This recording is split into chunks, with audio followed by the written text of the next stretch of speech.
สียงมาค่ะเด็กๆสบายดีป่ะลุงก่อนสบายดีป่ะลูกกี่ละสบายดีป่ะลูกป้ากินยังเอิญป้าลุงโลน่ะโดนัทป้ายิ้มดูดิ้งยิ้มเห็นแขวยิ้มเห็นแขวยิ้มไหม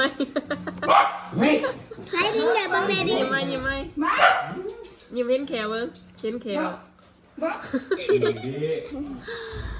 เอาเจ้าสาวกินโดนัทว่าอันนั้นซื้อมาเตะโตเขียดได้นี่เนาะมาเตะอุบลได้นี่เนาะสบายดีเด้อพี่น้องสบายดี FC ทุกคนมื้อนี้มาหวานยาเราไปนอนกับหมูเรามื้อนี้มาหวานยาอีกแล้วพี่น้องเพราะว่ามาแต่เสะเนาะไปเอารถทับโดดอันนี้พี่น้องก็เลยมาหวานยาเด้อคำจังสิเมื่อมาหาเฮ็ดกินเฮ็ดยากพี่น้องเพราะว่าจะกินข้าวแดงน้ำกันเนาะจะลองรถใหม่เด็กๆน้อยๆนี่แหละพี่น้องกินข้าวสามัคคีในครอบครัวแต่ว่าจักสิได้ยังกินเหลือยังบ่ทันมาแต่เซ่พี่น้องนี่ฮะกลับมาหอดคือกันกระจอดรถบางยานี่กระหอดเทือนไผสินอนเจ้าสินอนหวานยาบ่มื้อแลงนะจะอย่าให้เมื่ออีกได้เพิ่นมาตอนนั้นเพิ่นมาลำหน้าเพิ่นให้มื้อพี่น้องขี้ถอดพ่อเพิ่นเฮ้ย นี่เมื่อคืนนี่ผู้นี้ก็ไปนอนบ้าน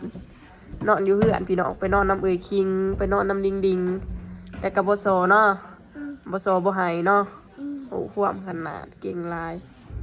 แต่ยังหน่อยนี่โอ้ยห่างแม่บ่ไหลให้ตลอดนะเดี๋ยวนี้ได้ใหญ่ยูเขียนตอนใหญ่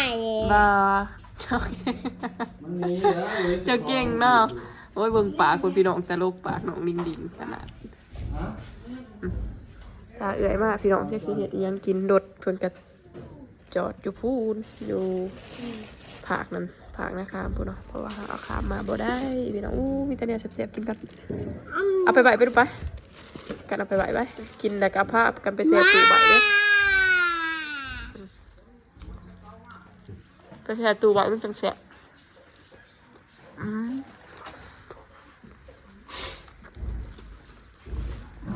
บุญชินอนหวานยาเมื่อแรงเป็นยังนอนแค่เพื่อนนอนพี่น้องคิดถึงกับมามานอนนะพี่น้องกินแรงๆกับมือเอาปากลำเบิดดิ่ง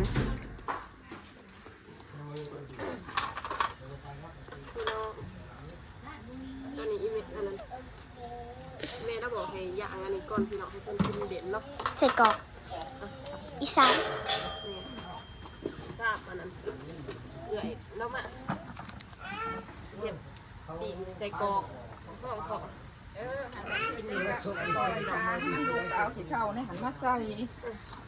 มันจะง่ายมันสิยากอย่างทอดมันยากแล้วติดมันแตกของห้างเห็ดโบเป็นลอยคางใส่โอ้ยเห็ดโบเป็นอย่างใส่กรอกก้อนที่เราต้องกินเขาจังหวะเนาะสิได้ยังมากิน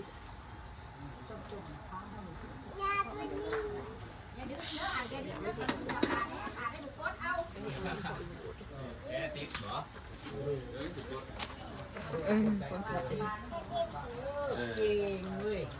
ติ๊กกระดุมทิ้งนอนเก่งเว้ยเวลาเป็นเอื้อไม่ได้ยังนานเนาะเขาไม่มีรักกันหนึ่งเดียวมาม่าอยากกินบักฮอกินกับไปกินติวะอีเมลเรียกเป็นกาวหมอใจหลาย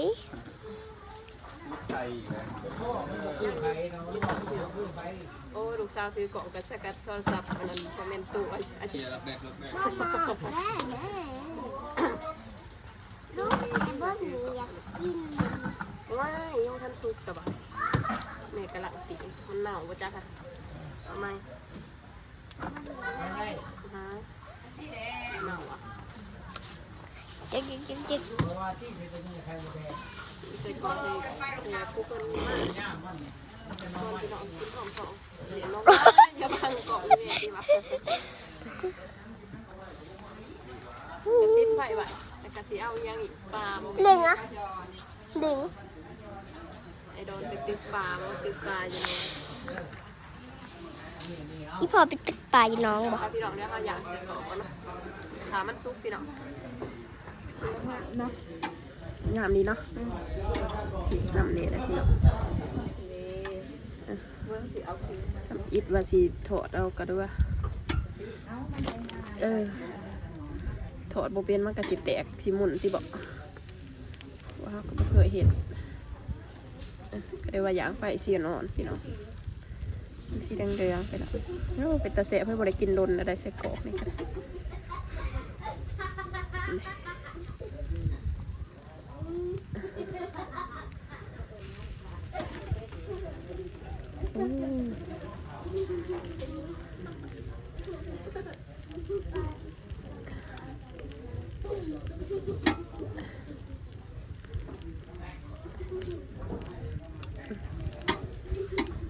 แกยังอยู่ตัวนี้อันนี้ค่อยอันนั้นละลายน้ำในกามาอันนี้พี่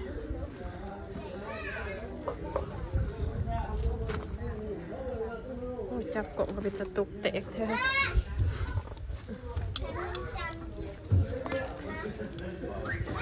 จะมีผักเดี๋ยวบอกพี่น้องเดี๋ยวสิไปหาเบิ่งผักก่อนค้างอีกก่อนจักหน่อย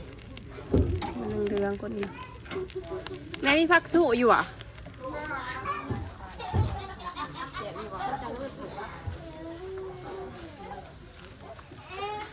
ซุกแล้วพี่น้องโอ้โอ้ บางแน่นอนยังออกเนาะปัญญองมา ไอ้มันเจ๋งอยู่ว่าเฮ้ยเบิ่งให้เขาในวันหนึ่ง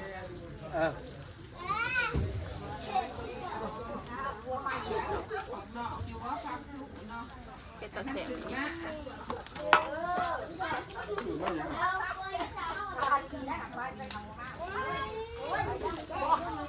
กินเลยสักกรอบกันเลย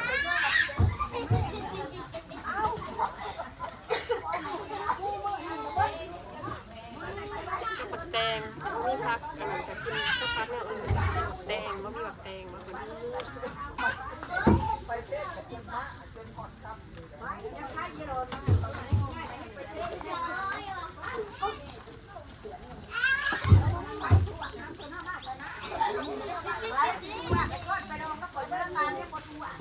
นอะไรคือกัน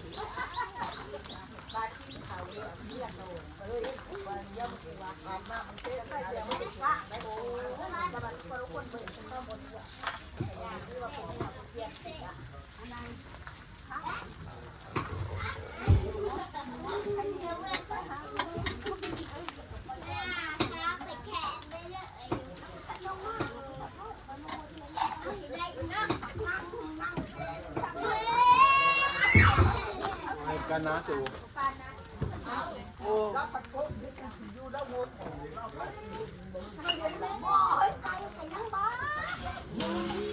มาอันนั้น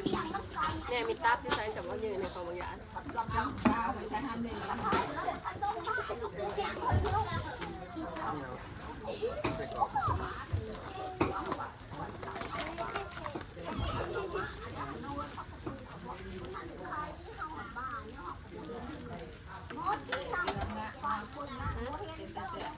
4 โมงหรือว่าอีกนิดเราก็เมื่อได้เหรอ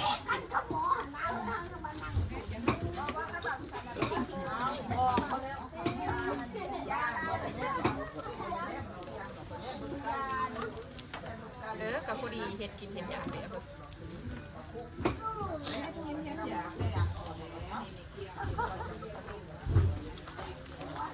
จะเกิดอะไรยังมา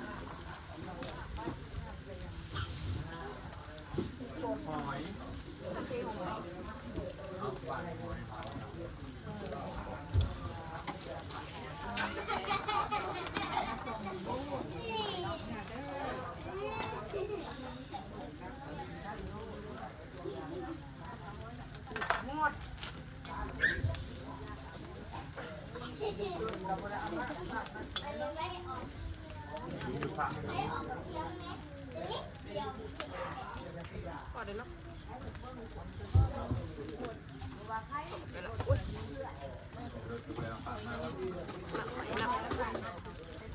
ยากชิเรื่องกับเป็นไหมแล้วบ้านมันเดือดติดเดือดเห็นเด้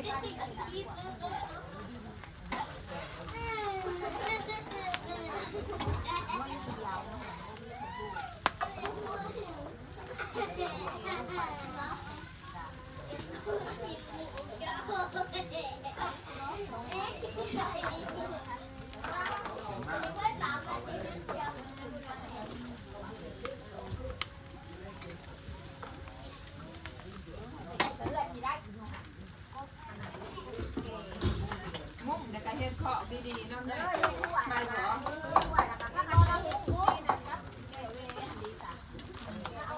ไอ้กระแท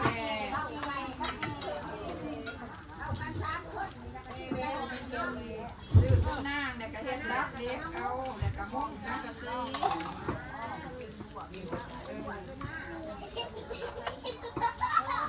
กระเจี๊ยบผู้ดาลูก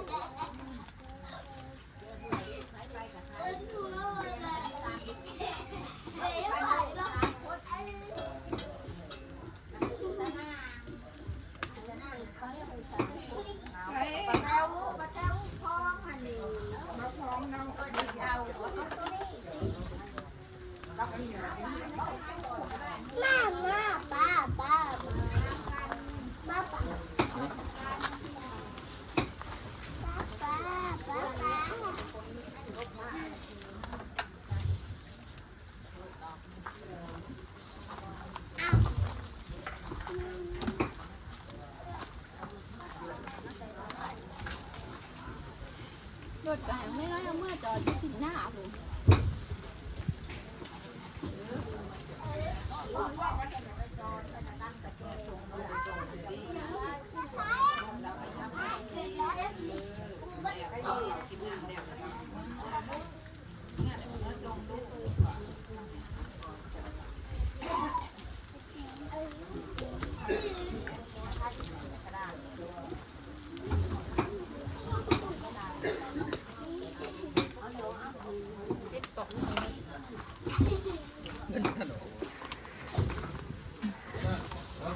เดี๋ยวพี่น้องยายออกเลย ทางมันต้องกันเมื่อลูกแล้วสิเมื่อถึงหมดลูก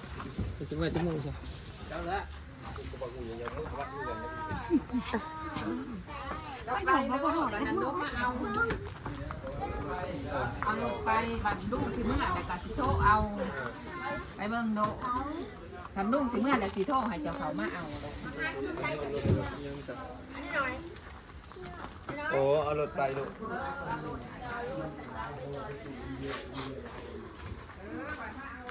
ประเทศไม่ใช่กูหมู่แต่ว่ากินประเทศกินรถสูงสู้ ใส่กอก สู้เวียดได้คนหมู่กินแต่ว่าสู้เวียดนั้น นะคือนั่งอยู่หันฮะจะคือนั่งอยู่หันเป็นหยังวันอึบ่มาลูกคือนั่งอยู่นี่ขึ้นไปเทิงน้ำเบื่อพุทธิบายบายเนะเนะเนะพระสิเดนเกิบยะขึ้นไปเทิงน้ำเบื่อพุทธิ ยิงมาสีแดงการยิงมาสีแดง เอื่อยก็มาเด้วพี่น้องแล้วละอีหยังได้มาเฮ็ดกินไก่บ่ได้ไก่มาสิเฮ็ดเมนูอีหยัง หลับไปปีบ่ ปิ้งดาบ ยิงหลับไก่ ไก่ซื้อมาแต่ปากเสะ เคี้ยวเวิด โตก็อยากสีสำ มันเก่าจากเขาแหละมันจะมาเก่า เหมือนโดนซ้อมเลยนะ เก่าจากเขา คันก่อยหันพวกกินพี่น้องไก่อันนี้คันไปเฮ็ดแบบเป็นตุ่มเป็นหยังแล้วก็โอ้ เป็นตะกินเนาะ แม่มันเป็นไก่บ่สุดเด้ก่อยเปือดใส่ผักกันสิแซ่บอยู่เนาะโดยเอียง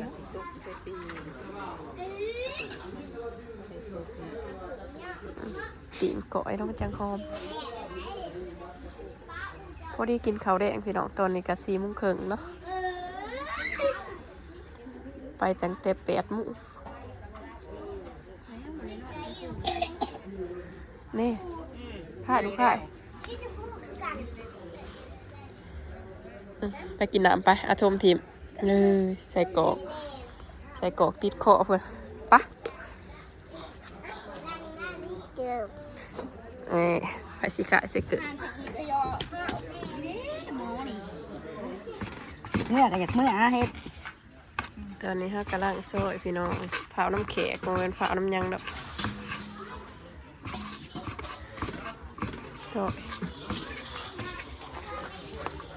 ซอยกันปุบปับ2 คน 3 คนพี่น้องอันนี้ข้าวเดือดนึงเพื่อ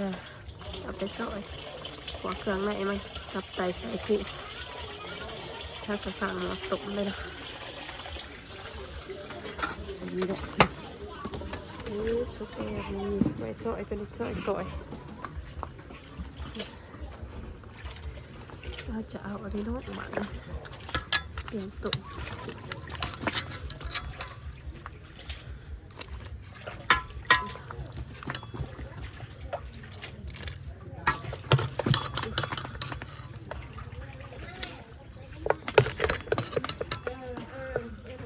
2-3 ตัว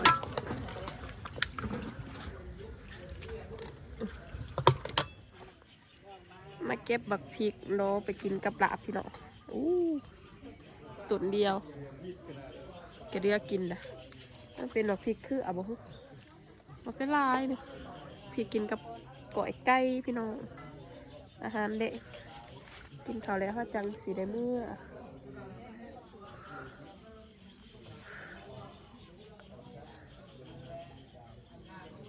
เผ็ดขนาดได้บักพริกอันนี้นะงามเนี่ย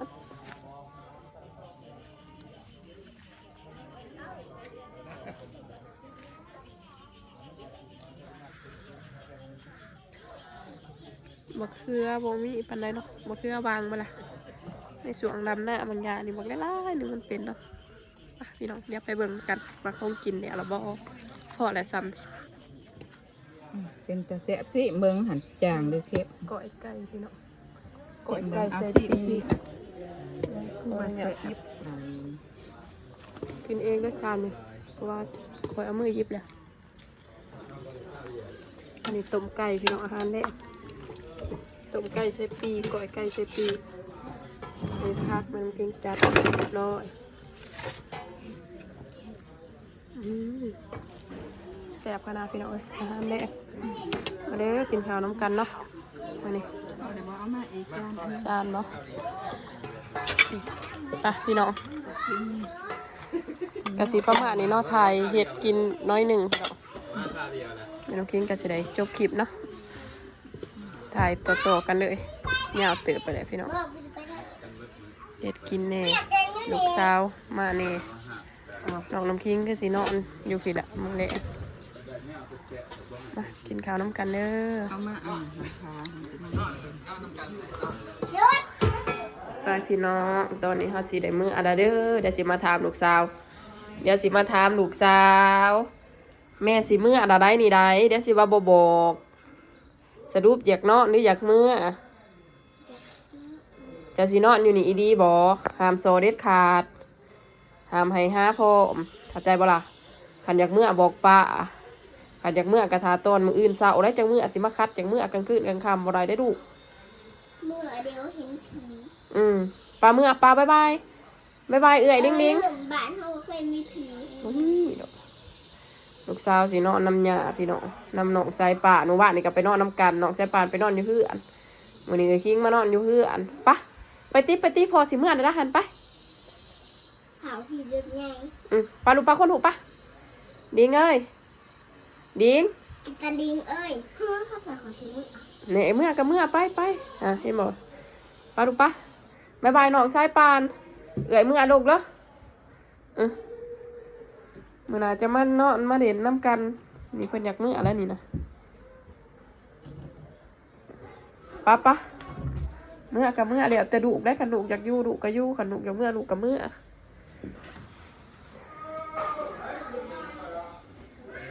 เกิดแนวนี่แหละพื้นมือนะก็เพิ่นสิให้กับจ้องจิตจ้องใจอยากอยู่แน่อยากเมื่อแน่แล้วพอกับแม่เมื่อแล้วก็ไปเยี่ยมที่ดุปะก็ให้น้ำใส่ละพออยู่ใส่ละปวดเหนียวแห้ง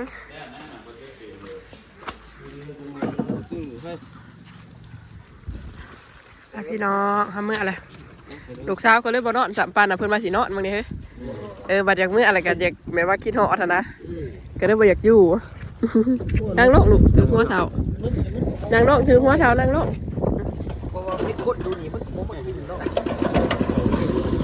พอดีคำเนาะพอดีตะเวทตกผู้ตกหรอบ่ได้ยัง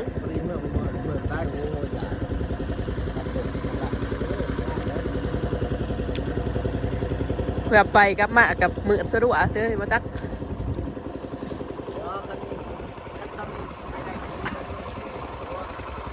อากาศดีขนาดเนาะครับพี่น้องแม่น้ำคิงสิได้ปิดคลิปนี้ไว้เพียงสำนี้เด้อจะในกะฝากเป็นกำลังใจให้พี่น้องบ่ได้ลงคลิป3-4 วันพี่น้องเอ้ยบ่ได้ไปใส่มาใส่เนาะโอ้ยยังขวยยังมันขวยมันติดตุ่มบ่แล้วค่ะเขาเอาขึ้นมาลูกกินน้ำบ่โอ้3-4 มื้อขึ้นเนาะ โคตรน่าจะดีเสียเป็นตาตัวนึง พี่น้องพอกันไม่คลิปหนาบ๊ายบาย